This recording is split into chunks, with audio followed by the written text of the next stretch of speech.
അന്നാണ് ആദ്യമായിട്ട് ഒരു ഇൻ്റർവ്യൂവിൽ ഞാൻ പാടുന്നത്. ദശാപുര സ്വാമി ഒരു ഗണപതിയുടെ മംഗളനയ വര ഗണപതിയേ മംഗളനയ വര ഗണപതിയെ ഈ കീർത്തനം എന്നെ കൊണ്ട് എനിക്ക് പറഞ്ഞു തന്നു. എന്നിട്ട് നാളെ വള്ളവറ്റച്ഛൻ ഇത്രയും പരിശുദ്ധനായൊരു അച്ഛനെ എൻ്റെ ജീവിതത്തിൽ കണ്ടിട്ടില്ല. അത്രയ്ക്ക് പരിശുദ്ധനാണ്. അതായത് ഒരു ദിവസം ഒരു പ്രാവശ്യം കണ്ടു കഴിഞ്ഞാൽ 10 കൊല്ലം കഴിഞ്ഞാലും ഇങ്ങനെ ഇന്നയാളല്ലേ എനിക്ക് എന്ന് പറയുന്ന ആ ഒരു വലിയ മനുഷ്യൻ്റെ ചെറിയ മനുഷ്യനാണ് നമ്മളല്ല. അത്രയ്ക്ക് വലിയ ഉയരത്തിലാണ് അങ്ങയുടെ അറിവും വ്യക്തിത്വവും. ഒരു നേരമെങ്കിലും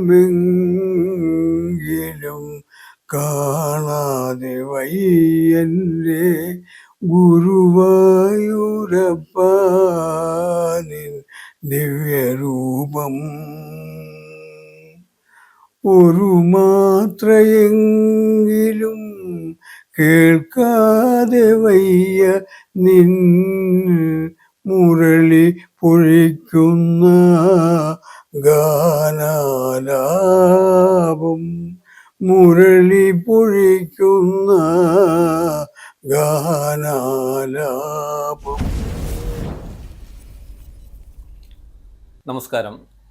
BBC-യുടെ വർത്തമാനം പ്രോഗ്രാം ആരംഭിക്കുകയാണ്.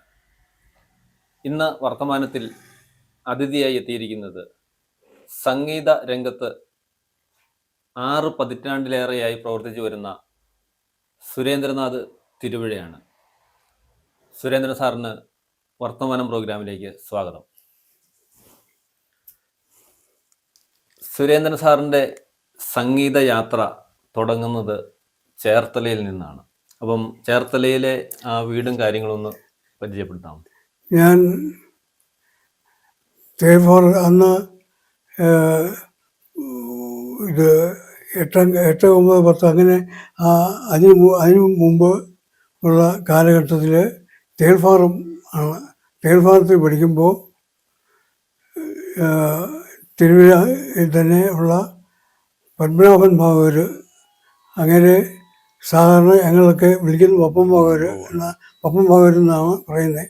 ആ പത്മനാഭൻ ഭാഗവരുടെ കീഴിൽ ആണ് ആദ്യമായിട്ട് സംഗീതം അഭ്യസിച്ചു തുടങ്ങിയത്. അപ്പം അന്ന് ഒരുപാട് ശിഷ്യന്മാർ അങ്ങേർക്ക് പഠിക്കാനുണ്ടായിരുന്നു. അങ്ങേര് ഒരു ഗുരുശിഷ്യ ബന്ധം എന്ന് പറഞ്ഞാൽ സാധാരണ ഇന്നത്തെ പോലെയുള്ള ഗുരുശിഷ്യ ബന്ധമല്ല. അന്ന് യാതൊരു പ്രതിഫല ഇച്ഛയോടും കൂടാതെ ശിഷ്യന്മാരെ അങ്ങേർക്ക് കഴിയുന്ന എല്ലാ സഹായങ്ങളും ചെയ്തു കൊടുത്ത് ആണ് അന്ന് സംഗീതം അഭ്യസിപ്പിച്ചുകൊണ്ടിരുന്നത്. ഏതാണ്ട് 6-7 വർഷത്തോളം അദ്ദേഹത്തിൻ്റെ അടുക്കൽ പഠിച്ചതിന് ശേഷം അദ്ദേഹത്തിൻ്റെ ശുപാർശ പ്രകാരമാണ് വീട്ടിൽ അച്ഛനും ഒക്കെ സംഗീതം പഠിക്കാൻ തൃപ്പൂണിത്തുറയെ കൊണ്ട് അത് അച്ഛനും അവരാരും ഒന്നില്ല. ഗുരു അങ്ങേര് തന്നെ അക്കാദമി കൊണ്ടുപോയി ചേർക്കുകയും ഇൻ്റർവ്യൂവിന് യാതൊരു പ്രയാസം കൂടാതെ അഡ്മിഷന് അവിടെ ശരിയാക്കി കിട്ടുകയും ചെയ്തു. അങ്ങനെ 4 വർഷം അക്കാദമി പഠിച്ചു. എൻ്റെ സീനിയറായിട്ട് യേശുദാസൻ, തിരുവിഴ ജയശങ്കരൻ, ഇങ്ങനെ കുറച്ച് പേര് പ്രഗത്ഭരായിട്ടുള്ളവർ, ഇന്നും പ്രഗത്ഭരായിട്ടുള്ളവർ എൻ്റെ സീനിയറായിട്ട് പഠിച്ചുകൊണ്ടിരുന്നു. ഞങ്ങളെല്ലാം ഒരുമിച്ച് ഒരു ക്യാമ്പിലായിരുന്നു പ്രാക്ടീസും എല്ലാം നടത്തിക്കൊണ്ടിരുന്നത്. രാവിലെ രാത്രി ഒരു 2 മണിക്ക് എണ്ണീറ്റ് സാധകം തുടങ്ങിയാൽ ഏതാണ്ട് 4-4:30 ആകുമ്പോൾ അത് നിർത്തി എല്ലാവരും പോയി പ്രഭാത കർമ്മങ്ങളൊക്കെ കഴിഞ്ഞ് നേരെ ചോറ്റാനിക്കര അമ്പലത്തിൽ പോയി നിർമ്മാല്യം തൊഴുത് കഴിഞ്ഞിട്ട് അന്ന് ജലപാനം കഴിക്കുമായിരുന്നുള്ളൂ. അങ്ങനെ മിക്ക ദിവസങ്ങളിലും ഈ ചോറ്റാനിക്കര ദേവിയെ ചെന്ന് കണ്ട് ഞങ്ങളുടെ ആവലാതികളും പ്രയോഗങ്ങളും എല്ലാം പങ്കുവെച്ച് എല്ലാവരും കൂടെ അന്ന് യേശുദാസൻ ഞങ്ങളൊപ്പം വരും. പക്ഷേ പിന്നെ മതിൽക്കകത്ത് കയറാൻ പാടില്ലാത്തത് കൊണ്ട് അങ്ങനെ അന്ന് പുറത്തുനിന്ന് ആയിരുന്നു ദർശനം നടത്തിക്കൊണ്ടിരുന്നത്. ഞങ്ങൾക്ക് വളരെ സങ്കടവും തോന്നിയിട്ടുണ്ട് ആ കാലത്ത്. അതുപോലെ വൈക്കത്തമ്പലത്തിൽ ബാലമുരളി കൃഷ്ണ ആദ്യമായിട്ട് പാട്ടിലേക്ക് വരുന്ന സമയത്ത് ഞങ്ങൾ തൃപ്പൂണിത്തുറ അക്കാദമിയിലുള്ള കുറേ അധികം വിദ്യാർത്ഥികൾ കേൾക്കാനായിട്ട് പോവുകയും അന്ന് ഈ യേശുദാസൻ മാത്രം, അന്ന് ക്രിസ്ത്യാനികളായിട്ട് അക്കാദമി പഠിക്കുന്ന യേശുദാസൻ മാത്രമേ ഉള്ളൂ. പക്ഷേ പിന്നെ ഏറ്റവും നല്ല സംഗീതം ആരുടെയാണെന്ന് ചോദിച്ചാൽ അന്നും യേശുദാസൻ തന്നെ. അവിടെ ഈ ബാലമുരളി കൃഷ്ണയുടെ പാട്ട് കേൾക്കാൻ വേണ്ടി എല്ലാവരും കൂടെ പോയി. ഞങ്ങളെല്ലാം അകത്ത് പോയി സ്റ്റേജിന് മുമ്പിൽ ഇരുന്ന് കേൾക്കുമ്പോഴോ യേശുദാസൻ ആ പടിഞ്ഞാറ് നടയിൽ ഗോപുരം ഉണ്ട്. ആ ഗോപുരത്തിൻ്റെ ചവിട്ടുപടിയിൽ ഇരുന്ന് മൈക്കിൽ കൂടെ കേൾക്കുമായിരുന്നു. അന്നത്തെ കാലം അതാണ്. ഇന്ന് ആ വൈക്കത്തമ്പലത്തിൽ അകത്ത് സ്റ്റേജിൽ പോയിരുന്ന് പാടാനുള്ള ഭാഗ്യം പിന്നീട് യേശുദാസന് ഉണ്ടാകുകയും ചെയ്തു. അതായത് ഇത് ദേവസ്വം ബോർഡിൻ്റെ അമ്പലങ്ങളിൽ നിർബാധം യേശുദാസന് പ്രവേശനം അനുവദിച്ച് കിട്ടിയതിൻ്റെ പേരിൽ വൈക്കത്തമ്പലത്തിൽ അവർ സംഘാടകർ ഇദ്ദേഹത്തെ വിളിച്ച് പാടാൻ അവസരം കൊടുക്കുകയായിരുന്നു. അന്നപ്പോ പുള്ളിയെ പാടാൻ ചെന്നപ്പോ അന്ന് ആ കാലത്ത് പഴയ കാര്യങ്ങളെല്ലാം പറഞ്ഞായിട്ട് ഓർക്കാം? ഇല്ല, പിന്നെ യാതൊരു പരിഭവവും പറഞ്ഞിട്ടില്ല. അങ്ങനെ ആകെ ഒരു പരിഭവം പറഞ്ഞിട്ടുള്ള ഒരാൾ മാത്രമേ ഉള്ളൂ. അത് ആ പേര് ഞാൻ പറയുകയില്ല. അതായത് ഈ യേശുദാസിന് ആൾ ഇന്ത്യ റേഡിയോയിൽ ഒരു സംഗീത മത്സരം, അതായത് വിദ്യാർത്ഥികൾക്കുള്ള ഒരു സംഗീത മത്സരം പിന്നെ നടത്തി അതിൽ ഫസ്റ്റ് കിട്ടി കഴിഞ്ഞപ്പോൾ അതിനെ ഇവനെ അനുമോദിച്ചുകൊണ്ട് ഇവൻ്റെ ഒരു പാട്ട് കച്ചേരി അക്കാദമിയിൽ നടത്താൻ തീരുമാനിച്ചു. ആ അക്കാദമി തീരുമാനിച്ചു കഴിഞ്ഞ് പാട്ട് കച്ചേരിക്ക് ഒരു സംസ്കൃതം പഠിപ്പിക്കുന്ന ക്ലാസ്സുണ്ട്. അവിടെയാണ് ഞങ്ങളെല്ലാം അവിടെ ഉണ്ടായിരുന്നു. അവിടുന്ന് വീണ ഹാളിൽ ആണ് പാട്ട് കച്ചേരി. ആ വീണ ഹാളിലേക്ക് പോകുന്ന വഴിക്ക് ഒരു സാറ് നേരെ ഇങ്ങോട്ട് ഇവൻ്റെ മുമ്പിൽ വന്നു കഴിഞ്ഞപ്പോൾ ക്രിസ്ത്യാനിക്ക് എന്നാടാ ശാസ്ത്രീയ സംഗീതം എന്ന് ചോദിച്ചു. ഇന്നും അവൻ്റെ മനസ്സിൽ അത് മറന്നു പോയിട്ടില്ല ആ ചോദ്യം. ഇന്ന് പിന്നെ അങ്ങനെക്കാളും എത്രയോ മുകളിലായി യേശുദാസൻ. അപ്പോൾ യേശുദാസൻ ക്രിസ്ത്യാനിക്ക് സംഗീതം ആകാം എന്ന് കാണിച്ചു കൊടുത്തതും യേശുദാസൻ തന്നെയാണ്. അത് കഴിഞ്ഞ് വാസ്തവത്തിൽ സംഗീത രംഗത്തേക്ക് മറ്റ് മതക്കാർ വരാൻ തുടങ്ങിയത് വാസ്തവത്തിൽ ഈ യേശുദാസൻ്റെ സംഗീത പാരമ്പര്യത്തിൽ നിന്ന് ആണെന്ന് നമുക്ക് വേണമെങ്കിൽ പറയാം. സാറ് തൃപ്പൂണിത്തുറയിലെ പഠനം കഴിഞ്ഞ് പിന്നെ തലശ്ശേരിയിലേക്കാണല്ലോ അതിനെ 62 ഗാനഭൂഷണം പാസ്സായി കഴിഞ്ഞ് സർട്ടിഫിക്കറ്റ് കിട്ടിയത് പിന്നെ പേപ്പറിൽ പരസ്യം കണ്ട് ഒരു അപേക്ഷ അയച്ചു. Thalassery Saint Joseph high school. അവിടെ ഇൻ്റർവ്യൂവിന് വിളിച്ചു. പോയി ഇൻ്റർവ്യൂ കഴിഞ്ഞ് അന്ന് തന്നെ അവിടെ നിയമിച്ചു. അത് തലശ്ശേരിയിൽ നിന്ന് ഇവിടെ തിരികെ വന്നേച്ച് പോകുമ്പം അത് പിന്നെ ഭയങ്കര കഷ്ടമായിട്ടുള്ള ആയതുകൊണ്ട് അന്ന് തന്നെ നിയമനം അന്ന് ജോൺ പത്തിയിൽ ഈ കോട്ടയംകാരൻ ഒരു അച്ഛനാണ് ഹെഡ് മാസ്റ്റർ മാനേജരും രണ്ടും ഒരാൾ തന്നെയാണ്. അങ്ങയുടെ അന്ന് എന്നെ ഒരു മകൻ്റെ വാത്സല്യത്തോടു കൂടിയാണ് അവിടെയുള്ളവർ എന്നെ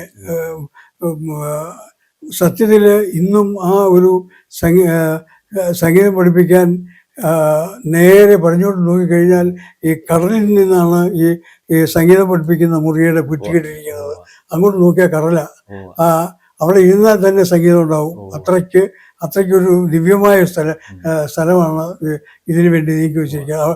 ആ മുറിക്കകത്ത് പള്ളിവക സംഗീത ഉപകരണങ്ങളെല്ലാം സൂക്ഷിച്ചിരിക്കുന്നതും അവിടെ തന്നെയാണ്. അവിടെ അന്ന് ഒരു ഓണം വെക്കേഷൻ വരെ എന്നുള്ളൂ. കാരണം എൻ്റെ വ്യക്തിപരമായ ചില ബുദ്ധിമുട്ടുകൾ കാരണം അവിടെ നിൽക്കാൻ സാധിക്കാതെ തോന്നും. തിരികെ വന്നിട്ട് പോയില്ല. പിന്നെ വേറൊരു ജോലിക്ക് വേണ്ടി ശ്രമിച്ചില്ല. അങ്ങനെ ഇരുന്ന് ഒരു 2 വർഷം ദക്ഷിണാമൂർത്തി സ്വാമിയുടെ കൂടെ മദ്രാസിൽ പോയി അങ്ങേരുടെ കൂടെ സംഗീതം പഠിക്കാനിരുന്നു. അങ്ങേരും എന്നെ ഈ പറഞ്ഞ മാതിരി വളരെ ലാളിച്ചാണ് എന്നെ വളർത്തിക്കൊണ്ടുവന്നത്. അപ്പോൾ അങ്ങേരെ ചെറിയ ചെറിയ പ്രാരംഭ ട്യൂഷനെല്ലാം എന്നെ പറഞ്ഞു വിടും. എനിക്ക് ഈ പിന്നെ പൈസയുടെ ഒന്നും ഞാൻ മേടിക്കുകയോ പറയുകയോ ഒന്നും ചെയ്യണ്ട. ചിലരുടെ വീട്ടിൽ നിന്ന് ഇഷ്ടംപോലെ ഈ പലഹാരങ്ങളും ഇതൊക്കെ കിട്ടും. എനിക്കത് മതി.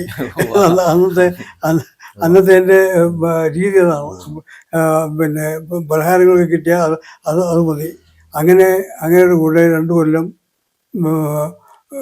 പഠിക്കുകയും അങ്ങയുടെ കൂടെ ഈ വൈക്കത്തമ്പലത്തിൽ ഇങ്ങയുടെ പാട്ട് കച്ചേരിക്ക് വന്നപ്പോൾ ഞാൻ അവിടെയുള്ള എൻ്റെ ഒരു വല്യച്ഛനുണ്ട്. അങ്ങേര് ബ്രാഹ്മണനാണ്. അങ്ങേരാണ് ഈ ദക്ഷിണാമൂർത്തി സ്വാമിയെ അമ്പലപ്പുഴയിൽ നിന്ന് വരുത്തി അവിടെ താമസിപ്പിക്കുകയും ഭജനകൾക്കൊക്കെ പാടാൻ ഒക്കെ കൊണ്ടുപോവുകയൊക്കെ ചെയ്യുമായിരുന്നു. അപ്പോൾ അങ്ങേരോട് പറഞ്ഞു, ഇവന് പിന്നെ തൻ്റെ അടുക്കൊന്നും സംഗീതം പഠിക്കണം, പഠിപ്പിക്കാവോ എന്ന് ചോദിച്ചു. ഞാൻ നോക്കട്ടെ എന്ന് പറഞ്ഞു ദക്ഷിണാമൂർത്തി സ്വാമി. അപ്പോൾ അന്നാണ് ആദ്യമായിട്ടൊരു ഇൻ്റർവ്യൂവിൽ ഞാൻ പാടുന്നത്. ഈ ദക്ഷിണാമൂർത്തി സ്വാമി ഒരു ഗണപതിയുടെ മംഗളനയവര ഗണപതിയേ മംഗളനയവര ഗണപതിയേ ഈ കീർത്തനം എന്നെ കൊണ്ട് എനിക്ക് പറഞ്ഞു തന്നു. എന്നിട്ട് നാളെ ഇത് പാടി കേൾപ്പിക്കണം എന്ന് പറഞ്ഞു. അപ്പോൾ ഇങ്ങനെ 2-3 പ്രാവശ്യം എന്നെ പാടിക്കുകയും പറയുകയും ചെയ്തു. വീട്ടിൽ പോയിരുന്നത് ഇടവിടാതെ പാടി പിറ്റേ ദിവസം ചെന്ന് ഇങ്ങനെയൊക്കെ പാടിക്കഴിഞ്ഞാൽ പോരെ, ഞാൻ പോകുമ്പം എൻ്റെ കൂടെ പോരാൻ അങ്ങനെ കൊണ്ടുപോയി ആണ് 2 വർഷം പഠിപ്പിച്ചത്. അപ്പോൾ അങ്ങനെയൊക്കെ പഠിപ്പിച്ച് തിരികെ ഇവിടെ വന്നു കഴിഞ്ഞ് വൈക്കം ദിവസം നേരെ അങ്ങയുടെ കൂടെ അങ്ങയുടെ പുറകിൽ പാടാനായിട്ട് ഇങ്ങയുടെ കൂടെ കൂടി. അങ്ങനെ 2 കൊല്ലത്തോളം അങ്ങയുടെ കൂടെ പാടാനൊക്കെ ആയിട്ട് പോയി. അങ്ങനെ ഒന്ന് പിന്നെ നാടകമൊക്കെ ഒരു പാട്ട് കച്ചേരി ലെവലിലേക്ക് മാത്രം മാറിയ അവസരമാണ്. ആ നാടകകാലത്ത് അങ്ങയുടെ ചില കീർത്തനങ്ങൾ എന്നെ പഠിപ്പിച്ചിട്ടുണ്ട്.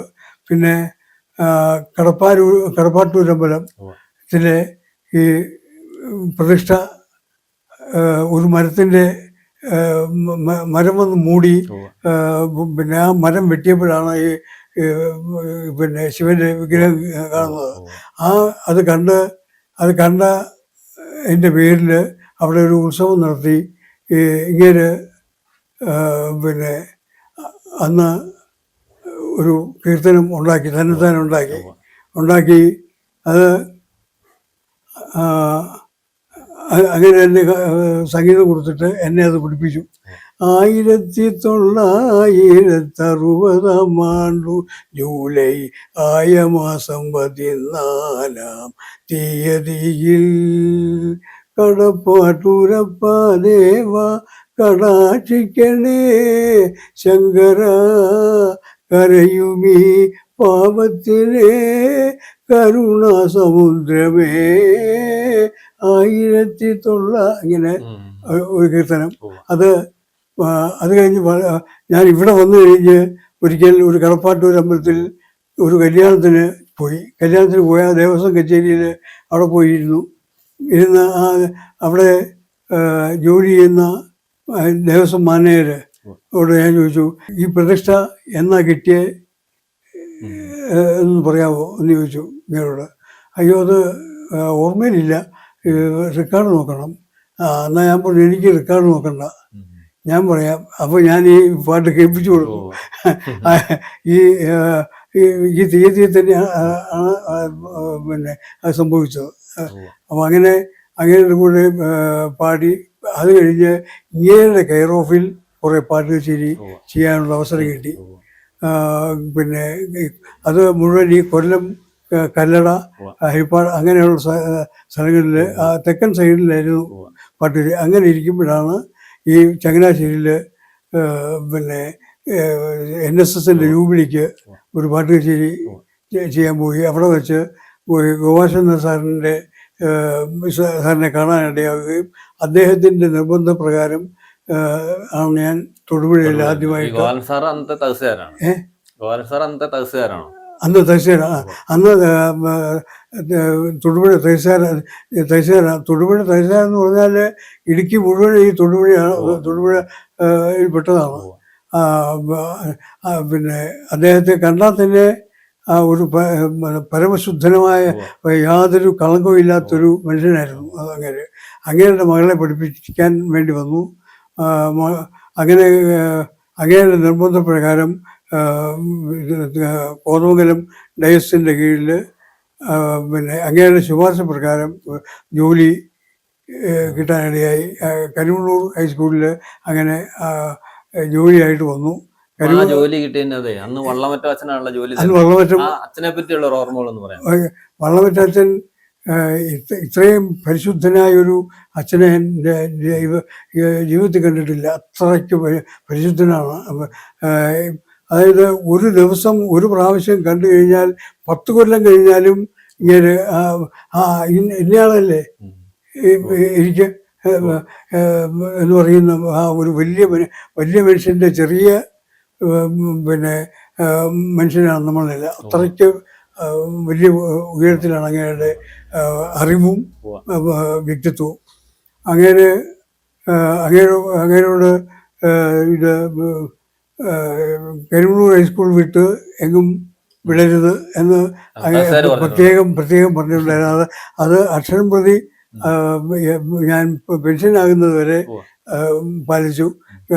പിന്നെ ഒരു 6 മാസം നെയ്ശ്ശേരിയിലേക്ക് പോകേണ്ടി വന്നു. വേറെന്തോ കാരണം കൊണ്ട് പോകേണ്ടി വന്നു. ആ 6 മാസം മാത്രമേ ഇവിടുന്ന് മാറി നിന്നിട്ടുള്ളൂ. ഈ കരിമണ്ണൂർ ഹൈസ്കൂളിൽ ജോലിയായിട്ടിരിക്കുമ്പോൾ 69 ആണ് വിവാഹം നടക്കുന്നത്. അത് ഈ പന്നൂർ UP സ്കൂളിലെ ടീച്ചർ ആണ്. അങ്ങനെ അതും പിന്നെ ഇവിടെ എൻ്റെ കരിമണ്ണൂർ പരിചയക്കാരൊരു 3-4 പേരുണ്ടായിരുന്നു. കുറച്ച് പ്രായമുള്ളവരാണ്. അപ്പോൾ അവരുടെ നിർബന്ധത്തിന് വഴങ്ങിയാണ് ഈ ടീച്ചറിനെ കാണാൻ പോയതും. ആ ഒറ്റ കല്യാണം ഒരു പെണ്ണിനെ കാണാൻ പോയിട്ടുള്ളൂ. അത് പിന്നെ 69 മാർച്ച് 19 തീയതി ഞങ്ങൾക്ക് കല്യാണം കഴിഞ്ഞ് ഇന്ന് വരെ യാതൊരു അത് അപ്പം ഇത് ആളുകൾക്ക് ചില സംശയമൊക്കെ ഉണ്ടായിരുന്നു. അത് പക്ഷേ അതിന് യാതൊരു സത്യവുമില്ല. പ്രേമകല്യാണം അല്ലായിരുന്നു അഡ്ജസ്റ്റ്. അതെ, യാതൊരു സത്യവുമില്ല അതിൽ.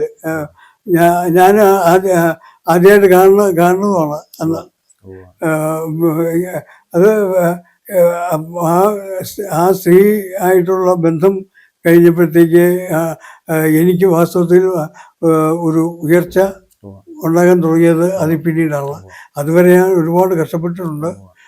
സാമ്പത്തികമായിട്ടും മാനസികമായിട്ടും ഒരുപാട് ക്ലേശങ്ങൾ ഉണ്ടായിട്ടുണ്ട്. ഇപ്പൊ യാതൊരു പ്രശ്നവുമില്ല. ഞങ്ങൾ സൗഖ്യമായിട്ട് മക്കള് 3 പേരുണ്ട്. 3 പേർക്കും സംഗീതമായിട്ട് ബന്ധപ്പെട്ട രീതിയിൽ പേരിട്ട 3 മക്കളുണ്ട്. മൂത്ത മകള് എറണാകുളത്താണ്. അവള് LIC ഏജന്റാണ്. നല്ല വരുമാനമുണ്ട്. അവൾക്കും സംഗീതമുണ്ട്. അവള് സോപാന സംഗീതം പഠിച്ച് ഇപ്പം ഇഷ്ടംപോലെ പരിപാടിക്ക് പോകുന്നുണ്ട്. രണ്ടാമത്തെ മകള് ഞാൻ ഇരുന്ന കരിമൂർ സ്കൂളിലെ തന്നെ മ്യൂസിക് ടീച്ചറാണ്. അവളും നന്നായിട്ട് പാടും. പിന്നെ അവള് സ്വന്തമായിട്ടൊരു വിദ്യാലയമൊക്കെ നടത്തിക്കൊണ്ടിരിക്കും. ഇപ്പം അത് തൽക്കാലം നിർത്തിവെച്ചിരിക്കുകയാണ്. ഈ ജോലിയുള്ളപ്പം അത് കൊണ്ടുപോകുന്നത് നിയമവിരുദ്ധമായതുകൊണ്ട് വേണ്ടാന്ന് വെച്ചു. ഇപ്പം മൂന്നാമത്തുള്ള BSc പാസ്സായി. BSc റാങ്കോടുകൂടി പാസ്സായതാണ്. അത് കഴിഞ്ഞ് അവളെ അമൃത ഇൻസ്റ്റിറ്റ്യൂട്ടിൽ കൊണ്ടുപോയി PGDCA ചേർത്തു. PGDCA പാസ്സായി. അത് കഴിഞ്ഞ് MCAക്ക് ചേർന്നു. MCA പാസ്സായി. ജോലിക്കൊന്നും പോകുന്നു. ഇപ്പം മ്യൂസിക് MA പാസ്സായി. ഈ സംഗീതമായിട്ട് ബന്ധപ്പെട്ട 3 പേരുടെ പേരുകളെന്ന് പറയാമോ? അതെ, മൂത്തവളുടെ പേര് ഗാനപ്രിയ. ബിന്ദു എന്ന് വിളിക്കും. അവളുടെ ശരിയായിട്ടുള്ള സ്കൂൾ പേര് ഗാനപ്രിയ എന്നാണ്. ആ ഗാനപ്രിയ ഒരു രാഗത്തിന്റെ പേരാണ്. രസികപ്രിയ അത് സംഗീതത്തിലുള്ളത് 72 മേളകർത്ത രാഗമാണ്. ആ 72 മേളകർത്ത രാഗത്തിൽ ഏറ്റവും അവസാനത്തെ രാഗമാണ് രസികപ്രിയ. മൂന്നാമത്തേള് ശ്യാമപ്രിയാണ്. ശ്യാമ രാഗം അത് ആത്മവിദ്യാലയമേ ആ പാട്ടിന്റെ രാഗമാണ് ശ്യാമ. അങ്ങനെ 3 പേരും സംഗീതമായിട്ട് ബന്ധപ്പെട്ട പേരാണ്. മാത്രമല്ല 3 പേരും സംഗീതത്തിലുണ്ട് താനും. 3 പേർക്കും സംഗീതമുണ്ട്. അത് ഭഗവാൻ അനുഗ്രഹിച്ച് കൊടുത്ത ഈ പേര്. ഇല്ലെങ്കിൽ ഈ പേര് വെറുതെ ആയി പോകും. ഈ സാറിനെ കണ്ടുമുട്ടിയെന്ന് പറയാമോ? കണ്ടുമുട്ടിയത് എൻ്റെ അമ്മയുടെ അനിയത്തി കൊച്ചമ്മയും ഞങ്ങളിവിടെ അവിടെ തിയേറ്ററിൽ സിനിമയ്ക്ക് പോയപ്പോൾ അന്നാണ് കണ്ടത്. അപ്പം ഇങ്ങനെ ഒരു മനുഷ്യനെ കണ്ടെന്നുള്ളൂ, അല്ലാണ്ട് ഇങ്ങനെ ഒന്നും ഒരു ഇത് ഉണ്ടായിരുന്നില്ല. അന്നാണ് കണ്ടത് ആദ്യമായിട്ട്. അത് കഴിഞ്ഞ്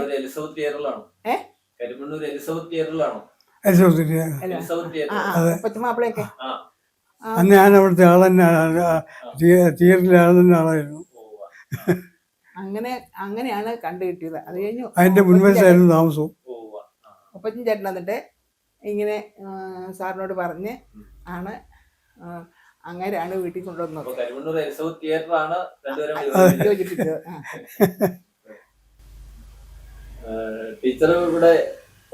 പന്തൂർ സ്കൂളില് അന്ന് ഇവിടെ ഈ UP സ്കൂളാണ് LP സ്കൂളായിരുന്നു.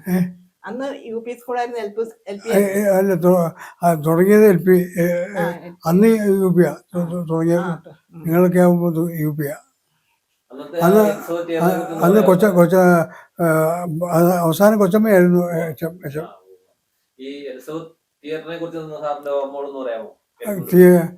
ഇത് ഉപ്പച്ചൻ എന്ന് വിളിക്കുന്ന അങ്ങനെയാണ് ഇത് പിന്നെ വാടകയ്ക്കെടുത്ത് ഒരു തിയേറ്റർ നടത്തിക്കൊണ്ടിരുന്നത്.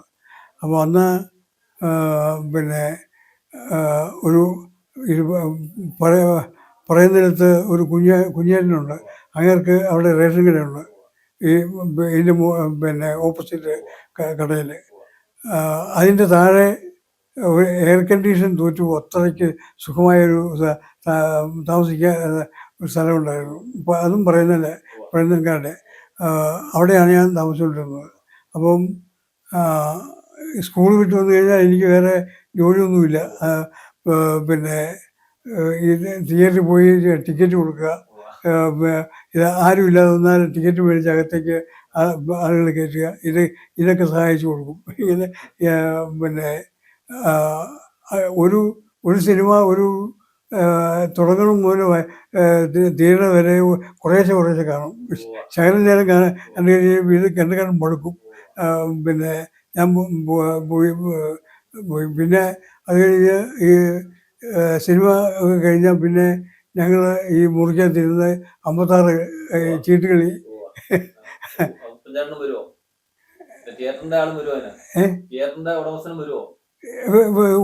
ഉപ്പച്ചൻ വലിയ കളിക്കാരനാ.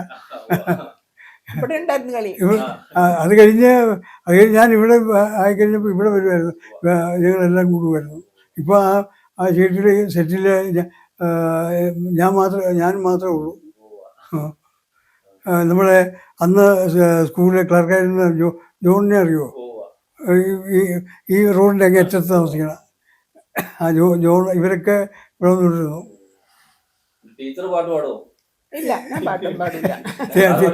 തിരുവാതിരകളി പാട്ടൊക്കെ പാടും. പണ്ട്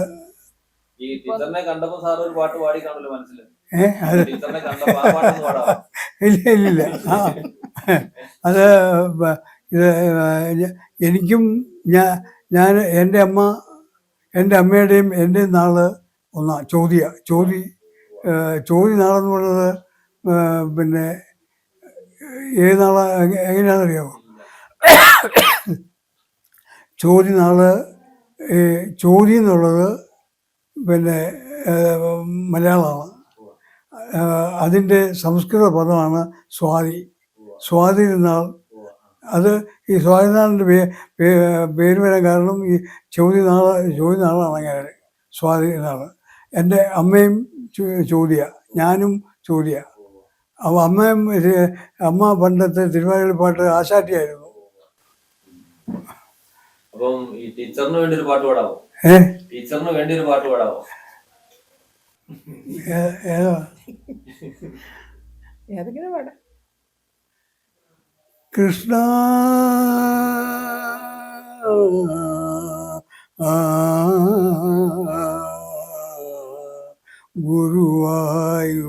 ഗുരുവായൂരപ്പ ഗോകുലം വളർത്തിയ ഗോപകുമാര ഗുരുവായൂരപ്പ കൃഷ്ണ ഗുരുവായൂരപ്പ. പണ്ടുകലിന്തകൾ കണി കണ്ടുണരും വൃന്ദാവനമൺ കുടിലിൽ നറുനെയ്ത്തിരിയും പുഷ്പാഞ്ജലിയും നൽകിയ വിരഹിണി ഞാൻ കൃഷ്ണ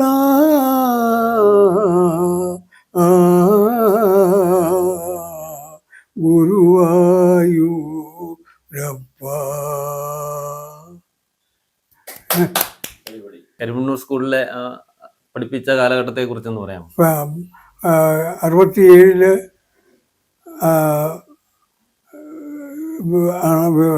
അന്ന് സി വി വർഗീസ് സാറാണ് അന്ന് ഞാൻ വരുമ്പോൾ ഹെഡ് മാസ്റ്റർ. അന്നേരം ഞാൻ ഈ പിന്നെ അപ്പോയിൻമെൻ്റ് ഓർഡർ കൊണ്ട് കൊടുക്കുമ്പോൾ അങ്ങേരെ തൊഴുത് പിടിച്ചുകൊണ്ടാണ് ഇത് വാങ്ങിച്ചത് നോക്കിയിട്ട് അങ്ങേ തന്നെ എന്നെ ടീച്ചേഴ്സ് റൂമിൽ കൊണ്ട് ഇരുത്തുകയായിരുന്നു. അന്നത്തെ പ്രഗത്ഭനായ ഒരു പിന്നെ അധ്യാപകനാണ് പൈലി സാറ്. പൈലി സാറ് അന്ന് ഹെഡ് മാസ്റ്ററെ അല്ല പേടി, എല്ലാവർക്കും ഈ ടീച്ചേഴ്സിനും കുട്ടികൾക്കും പേടി പൈലി സാറിനെയായിരുന്നു. അത്രയ്ക്ക് തലയെടുപ്പുള്ള സാറായിരുന്നു. അന്ന് ഒരുപാട് അധ്യാപകർ എനിക്ക് വേണ്ടി ഒരുപാട് സപ്പോർട്ട് ചെയ്തിട്ടുണ്ട്. പിന്നെ ഇത് അപകടം എനിക്ക് സ്കൂട്ടർ ആക്സിഡൻ്റ് ഉണ്ടായി. ആ കാലത്തൊക്കെ ഈ പിന്നെ ഞാൻ സ്കൂളിലുള്ള കന്യാസ്ത്രീകളും അല്ലാതെയുള്ള കന്യാസ്ത്രീകളും എനിക്ക് വേണ്ടി പ്രത്യേകം അവർ പിന്നെ പ്രാർത്ഥന നടത്തുകയും പിന്നെ ഒരുപാട് എനിക്ക് വേണ്ടി ത്യാഗം സഹിച്ചിട്ടുണ്ട്.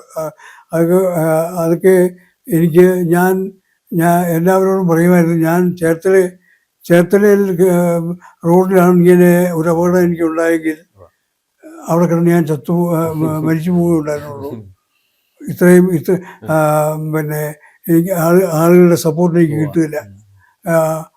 പിന്നെ ആ കാലത്ത് ഈ ഇത് തൊടുപുഴ 2-3 ആശുപത്രിയുണ്ട്. ആ ആശുപത്രികളിലെ സർജനും മറ്റ് ഡോക്ടർമാരും ഒക്കെ ഈ അവരുടെ സമയം കഴിഞ്ഞാൽ ഉടനെ മോലക്കുളം ആശുപത്രി വന്ന് എന്നെ കാണാനായിട്ട് വരും. അങ്ങനെ വന്ന് കുമുദഭായി ഡോക്ടറാണ് എൻ്റെ ജീവൻ നഷ്ടപ്പെടാൻ പോവുകയാണ് എന്നുള്ളത് മനസ്സിലാക്കിയാണ് അവർ പറഞ്ഞ് ഇവിടുന്ന് കൊണ്ടുപോകണം. ഉടനെ തന്നെ എല്ലാവരും കൂടെ ഈ ടീച്ചേഴ്സ് എല്ലാവരും കൂടെ ബഹളം വെച്ചാണ് അവിടെ നിന്ന് കൊണ്ടുപോയി മെഡിക്കൽ ടെസ്റ്റ് കൊണ്ടുപോയി. പിറ്റേ ദിവസം എനിക്ക് ബോധം ഉണ്ടായി, ഞാൻ ജീവിച്ചു.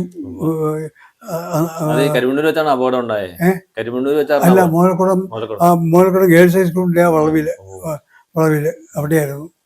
അത് പിന്നെ പഠിച്ചുകൊണ്ട് വന്ന ജീപ്പാ. ബ്രേക്ക് വിട്ടാൻ പറഞ്ഞത് ആക്സിഡന്റിലേക്ക് വന്ന് കുതിച്ച്. അപ്പോൾ എൻ്റെ കൂടെ പഠിപ്പിച്ചുകൊണ്ടിരുന്ന ഒരു മൈക്കിൾ സാറുണ്ട്. അങ്ങനെയും കുഴിക്കാട്ടാണെന്ന് എനിക്കുള്ളത് മൈക്കിൾ സാറ്. ആ മൈക്കിൾ സാർ എൻ്റെ കരിമണ്ണൂരിൽ നിന്ന് പുറകിൽ കയറി വന്നതാണ്. അങ്ങനെയും പക്ഷേ എനിക്ക് പിന്നെ ശ്വാസത്തിൻ്റെ പ്രയാസം വന്നു. പിന്നെ ആ മൈക്കിൾ സാറിന് കാലിന് മാത്രമേ കുഴപ്പമുണ്ടായിരുന്നുള്ളൂ. പിന്നെ ഞങ്ങൾ രണ്ടുപേരും തുല്യ ദുഃഖിതരായിരുന്നു. രണ്ടുപേരെയും ഈ കരിമണ്ണൂർ ഹൈസ്കൂളിലെ ടീച്ചേഴ്സും എല്ലാവരും വളരെ പിന്നെ അവർക്ക് ചെയ്യാവുന്ന എല്ലാ സഹായങ്ങളും ചെയ്ത് ആണ് രക്ഷപ്പെടുത്തിയത്. പിന്നെ ഈ നമ്മുടെ ശിഷ്യരെ കുറിച്ച് പറയുന്നത്, ശിഷ്യന്മാർ ഒത്തിരി ഉണ്ടല്ലോ, ശിഷ്യരെ സംഗീതത്തില്. ശിഷ്യന്മാര് ഇപ്പോ തൊടുപുഴ ഒരു അഞ്ച് മക്കളുള്ള ഒരു കുടുംബമുണ്ട്. അല്ലേ, 5 അല്ലേ? 5 മക്കളുണ്ട്. ആ 5 മക്കളും ഇന്ന് സംഗീതം കൊണ്ടാണ് ആ കുടുംബം രക്ഷപ്പെട്ടത്. ഞാൻ ആ വീട്ടിൽ ചെല്ലുമ്പോൾ ആകെ 2 മുറി ഉണ്ട്. മുൻവശത്തൊരു വരാന്തയുണ്ട്. ആ വരാന്തയിൽ ഒരു ഡെസ്ക് ഉണ്ട്. ആ ഡെസ്കിൽ ഒരു ബെഞ്ചുമുണ്ട്. ആ ഡെസ്കയിലാണ് ആഹാരം കഴിച്ചുകൊണ്ടിരുന്നത്. ഒരു കട്ടിലേ ഉണ്ടായിരുന്നുള്ളൂ അന്ന് ആ വീട്ടിൽ. പിന്നെ ഇങ്ങേർക്ക് കുമാരമംഗലം സ്കൂളിലെ ഹിന്ദി മാസ്റ്ററായിരുന്നു.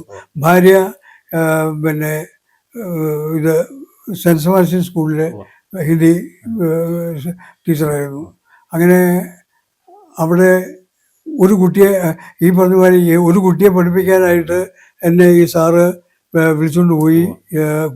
തുടങ്ങി കഴിഞ്ഞപ്പോൾ എൻ്റെ നിർബന്ധം കൊണ്ട് അതിൻ്റെ അനിയത്തി ഉണ്ട്. ആ കുട്ടിയെ കൂടെ പഠിപ്പിച്ചാൽ കുഴപ്പമുണ്ടോ, ഇരുത്തി പഠിപ്പിച്ചു. 2 പേരെ പഠിപ്പിച്ചു. അത് കഴിഞ്ഞപ്പോഴത്തേക്ക് 3ാമത്തെ കുട്ടിക്ക് പഠിക്കാറായി. ആ കുട്ടിയെ കൂടെ ഇരുത്തി പഠിപ്പിച്ചു. 4ാമത്തെ ആൺകുട്ടിയാണ്. അവന് 10ാം ക്ലാസ് കഴിഞ്ഞപ്പം ഇങ്ങനെ ഒരു ആണേ ഉള്ളൂ. അപ്പം അവനെ എങ്ങനെ രക്ഷപ്പെടുത്തുന്നത്? 10ാം ക്ലാസ്സിൽ ഇവന് മാർക്ക് കുറവാണ്. അപ്പം TTCക്ക് പോലും അഡ്മിഷൻ കിട്ടാൻ പാടാണ് ആ കാലത്ത്. ഞാൻ പറഞ്ഞ ഒരു കാര്യം ചെയ്യാം, നമുക്ക് ഒന്ന് പരീക്ഷിച്ച് നോക്കാം. ഇവന് ഈ പിന്നെ ഇത്രയും വർഷമായിട്ട് ഈ പാട്ട് കേട്ട് അല്ലേ വളർന്നേ. ഇവനെ ദക്ഷിണ വെച്ചു. ദക്ഷിണ തന്ന് ഇവനെ പഠിപ്പിക്കാനിരുത്തി. ഇരുത്തി 1 മാസം കഴിഞ്ഞപ്പോൾ ഞാൻ സാറിനോട് തന്നെ പറഞ്ഞു, ഇവനെ പാട്ട് പഠിപ്പിച്ചാൽ പ്രയോജനമില്ല. പാട്ട് പഠിപ്പിച്ച് ചിലപ്പോൾ ജയിച്ച് ഒരു അധ്യാപകനായിട്ട് പോകാം, അതിൽ കവിഞ്ഞൊന്നും പ്രതീക്ഷിക്കേണ്ട. നമുക്ക് ഇവനെ പിന്നെ വയലിൻ പഠിപ്പിച്ച് നോക്കാം. അങ്ങനെ പിന്നെ ഇങ്ങനെ സമ്മതിച്ചു. ഞങ്ങൾ രണ്ടും കൂടെ പിന്നെ കൂത്താട്ടുകുളത്ത് ഒരു വിഷ്ണുനമ്പൂരിയുണ്ട്. ആ വിഷ്ണുനമ്പൂരിയെ ചെന്ന് കണ്ടു. അയാൾ വരാമെന്ന് സമ്മതിച്ചു. നല്ല ദിവസം നോക്കി വന്ന് ഇവനെ പിന്നെ വയലിൻ പഠിപ്പിക്കാൻ തുടങ്ങി. അപ്പം വയലിൻ പഠിപ്പിക്കാൻ തുടങ്ങി 1 മാസം കഴിഞ്ഞപ്പോൾ ഇങ്ങനെ 75 രൂപ ഫീസ് കൊടുത്തു. അപ്പം ഇങ്ങനെ പറഞ്ഞു 75 രൂപയ്ക്ക് ഈ വണ്ടിക്കൂലിയും കഴിഞ്ഞ് മുതലാകുകയില്ല. അപ്പോൾ അങ്ങനെ വന്നപ്പോൾ ഞാൻ പറഞ്ഞു, അതിന് മാർഗം ഉണ്ടാക്കാം നമുക്ക്. നമ്മുടെ മീനെ, അതായത് രസികപ്രിയെ, അവളെ പിന്നെ ശനി ഞായറും ഞാൻ ട്യൂഷന് പോകുമ്പം ഇവിടെ കൂടെ കൊണ്ടുപോയി വയലിൻ ക്ലാസ്സിലിരുത്തും. ഞാനും കൊടുക്കും 75 രൂപ. അപ്പോൾ 150 രൂപയ്ക്ക് അങ്ങനെ പഠിപ്പിച്ച് ഒരുമാതിരി വായിക്കാറായി എന്ന് പിന്നെ വന്നപ്പം ഞാൻ പറഞ്ഞു, ഇവനെ പഠിപ്പിച്ചാൽ നന്നാകും. നമുക്ക് തിരുവനന്തപുരത്ത് അന്ന് തൃപ്പൂണിത്തുറ വയലിനില്ല, തിരുവനന്തപുരത്ത് ഉണ്ടാക്കാം. അങ്ങനെ തിരുവനന്തപുരത്ത് കൊണ്ടുപോയി പിന്നെ അവിടെ ഇത് ഇൻ്റർവ്യൂ കഴിഞ്ഞപ്പം അപ്പോൾ അന്ന് സപ്പോർട്ട് ചെയ്യാൻ അവിടെ ആളുണ്ടായിരുന്നു നമുക്ക്. അങ്ങനെ സപ്പോർട്ട് ചെയ്ത് അതിന് അഡ്മിഷൻ, വയലിൻ ക്ലാസ് തന്നെ അഡ്മിഷൻ കിട്ടി. അഡ്മിഷൻ കിട്ടി 1 കൊല്ലം കഴിഞ്ഞപ്പം ഇവനെ ഇപ്പം മരിച്ചുപോയി. ഈ പിന്നെ ആ വയലിനുമായിട്ട് ഇരിപ്പില്ലേ, ആ വയലിനുമായിട്ടിരിക്കുന്ന ഒരാളുണ്ടല്ലോ, അത് വി ശശികുമാറാണ്. അന്നും അതെ ഇന്നും അതെ. പിന്നെ കേരളത്തിൽ ഏറ്റവും നല്ല വായനയാണ്. ആ ശശികുമാരൻ്റെ അടുക്കലാണ് ഇവനെ കൊണ്ട് ആക്കിയത്. അപ്പോൾ എന്നോട് പിന്നെ പ്രതിപത്തി കൊണ്ട് പഠിപ്പിക്കാൻ സമ്മതിച്ചു. ഒരുമാതിരിക്കാരെ ചെന്നാൽ പഠിപ്പിക്കില്ല. അങ്ങനെ പഠിപ്പിക്കാൻ തുടങ്ങി. ഇവൻ നല്ല രീതിയിൽ പഠിക്കാൻ തുടങ്ങി. പിന്നെ ഇത് ഗാനപ്രവീണ പിന്നെ ശരിക്ക് നല്ല രീതിയിൽ പാസ്സായി.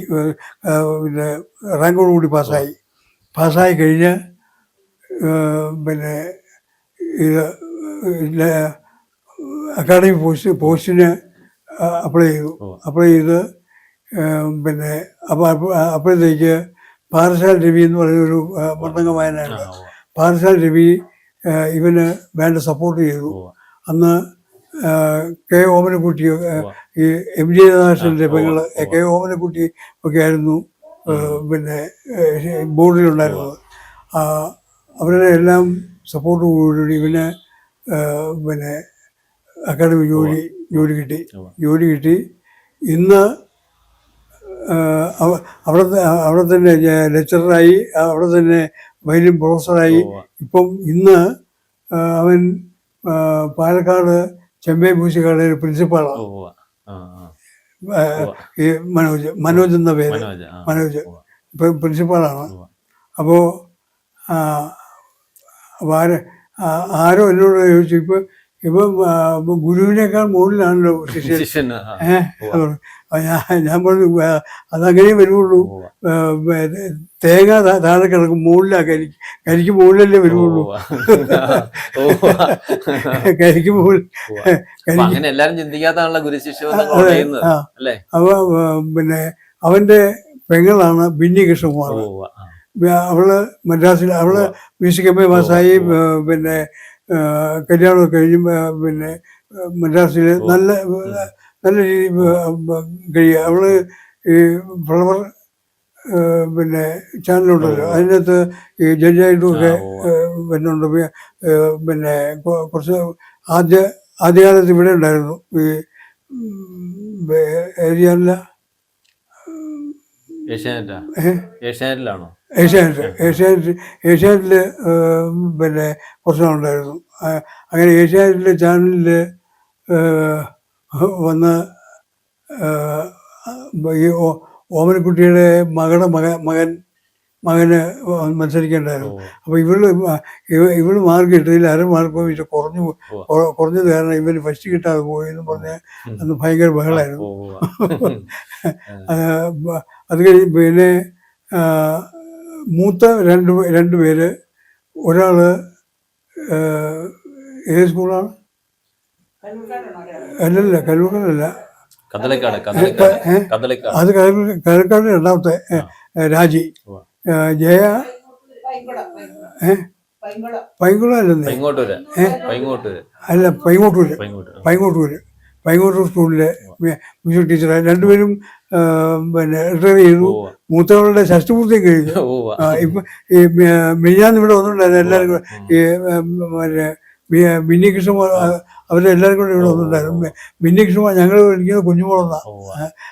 കുഞ്ഞുമോൾ ഉൾപ്പെടെ എല്ലാം. അപ്പം മൂന്നാമത്തെ മകള് ഇവിടെ കൊടുങ്ങല്ലൂരാണ്. കൊടുങ്ങല്ലൂര് അവളവിടെ സ്വന്തമായിട്ട് പിന്നെ അവളെ കല്യാണം കഴിച്ചിരിക്കുന്നു ഡാൻസറാണ്. പിന്നെ അവിടെ സ്വന്തമായിട്ടൊരു പിന്നെ വിദ്യാലയമൊക്കെ സ്ഥാപിച്ച് ധാരാളം പിള്ളേർ അവിടെ പഠിക്കുന്നുണ്ട്. നല്ല രീതിയിലുള്ള ജീവിതമാണ്. അവൾക്കും കുഴപ്പമൊന്നുമില്ല. ആ 5 പേരും ഈ സംഗീത കുടുംബം എന്നല്ല എല്ലാവരും പറയണേ. ആ സംഗീതം കൊണ്ട് മാത്രം ഇത്ര ഇപ്പം നല്ല നിലയിലാണ് എല്ലാവരും പിന്നെ പല സൗഖ്യമായിട്ട് കഴിയുക. ഗുരു എന്ന നിലയിൽ വളരെ സന്തോഷം നൽകുന്നു അല്ലേ? അതെ. വളരെ എനിക്കും അവരെന്ന് പറഞ്ഞ ജീവൻ. അത് അതിൽ 2 പേര്, ഈ ജയൻ രാജിയും പിന്നെ ആറന്മുള കല്യാണം കഴിച്ചിരിക്കുന്ന ഒരു മരിച്ചുപോയി. ഈ ഉടുമ്പന് ഉണ്ടായിരുന്ന ഒരു ശോഭന. അവർ 3 പേരും ഈ പിന്നെ അന്ന് ഇവിടെ ഒരു ചെറിയൊരു പിന്നെ കടമാതിരി അവിടെയായിരുന്നു താമസം. അതിനകത്ത് ശരിക്കും ഗുരുകുലം അത് വന്നു കഴിഞ്ഞാൽ 2-3 ദിവസം കഴിഞ്ഞേ പോവുള്ളൂ. 2 ദിവസം പഠിക്കലായി അങ്ങനെ കഴിഞ്ഞുകൊള്ളും. അത് കഴിഞ്ഞ് പോയി. പിന്നെ ഇങ്ങനെ ഒരു പ്രാവശ്യം വന്ന 2-3 ദിവസം അത് യാതൊരു പിന്നെ യാതൊരു വെറുപ്പും കൂടാതെ ഇവര് വേണ്ട വിധത്തിൽ അവരെ കാണുകയും ചെയ്യും. യാതൊരു ഇതുമില്ല അവർക്കും. അത് വന്ന് എനിക്ക് പിന്നെ എന്നെ നമസ്കരിക്കുന്നതിന് മുമ്പേ അവരെ നമസ്കരിക്കണേ. ഈ തൊടുപുഴയെ കുറിച്ച് പറഞ്ഞപ്പം തൊടുപുഴ അമ്പലത്തിൽ പാട്ട് പഠിപ്പിച്ച ഒരു കാലം ഉണ്ടല്ലോ, അതിനെ പറ്റി എന്ന് പറയാം. അത്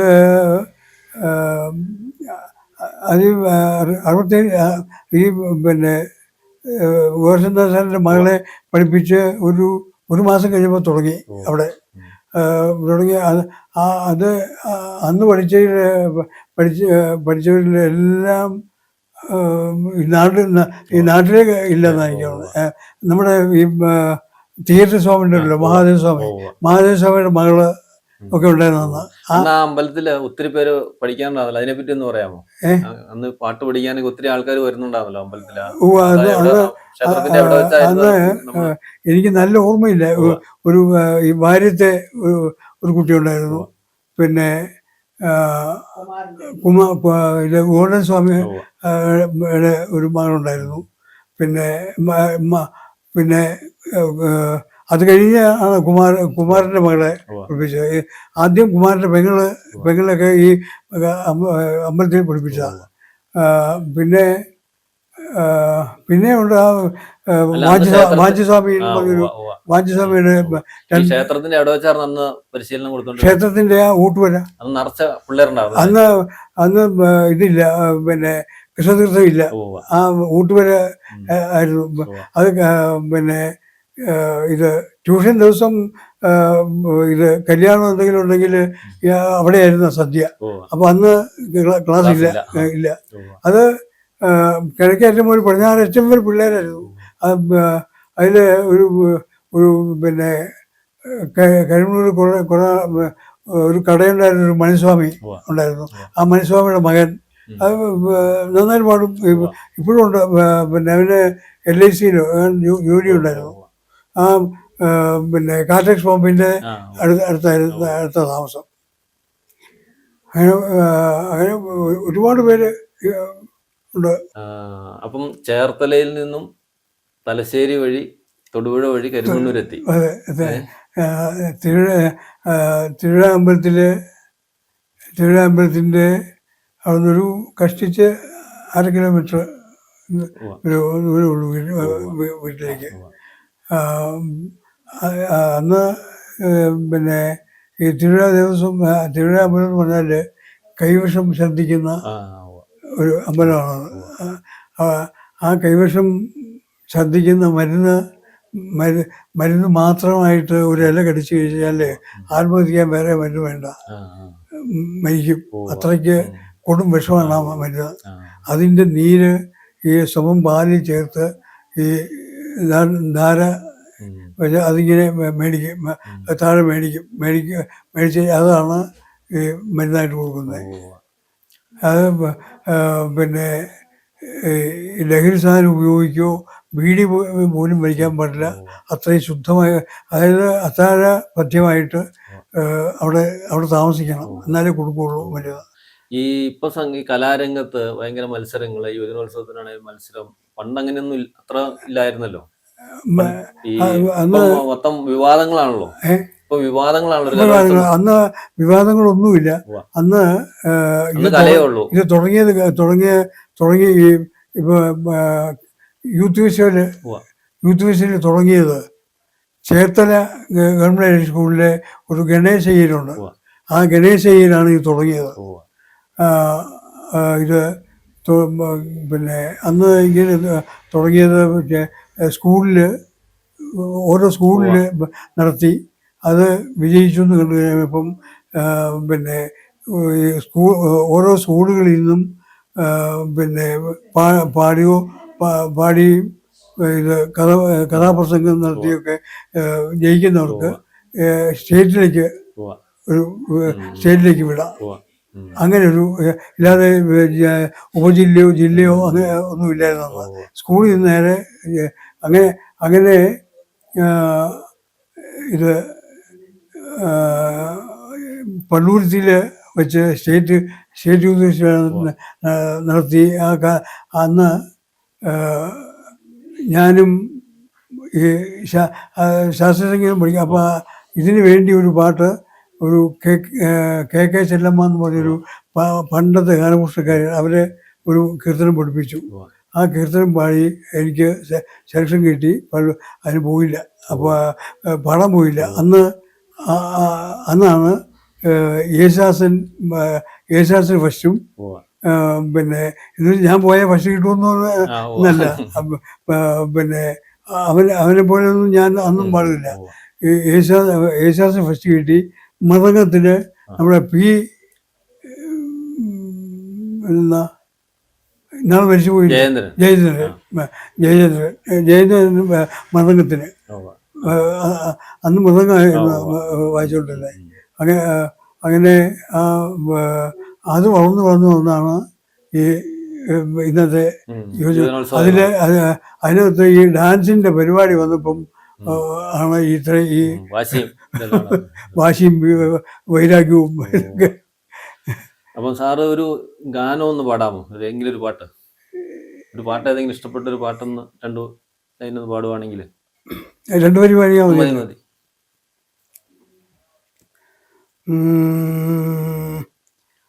ഒരു നേരമെങ്കിലും കാണാതെ വയ്യന്റെ ഗുരുവായൂരപ്പാ നിൻ ദിവ്യരൂപം, ഒരു മാത്രയെങ്കിലും കേൾക്കാതെ വയ്യ നിൻ മുരളി പൊഴിക്കുന്ന ഗാനാലാപം, മുരളി പൊഴിക്കുന്ന ഗാനാലാപം ഒരു നേരമെങ്കിലും കാണാതെ വയ്യൻ്റെ ഗുരുവായൂരപ്പ നിൻ ദിവ്യരൂപം. അപ്പോൾ ഇപ്പോൾ നവതിയിൽ എത്തി നിൽക്കുന്ന സുരേന്ദ്രനാഥ് സാറിന് എല്ലാവിധ ആശംസകളും. BBC-യുടെ വർത്തമാനം പ്രോഗ്രാമിൽ സംഗീതത്തെക്കുറിച്ച് ഏറെ കാര്യങ്ങൾ പറഞ്ഞ സുരേന്ദ്രനാഥ് തിരുവിഴ സാറിന് BBC-യുടെ നവതി ആശംസകൾ.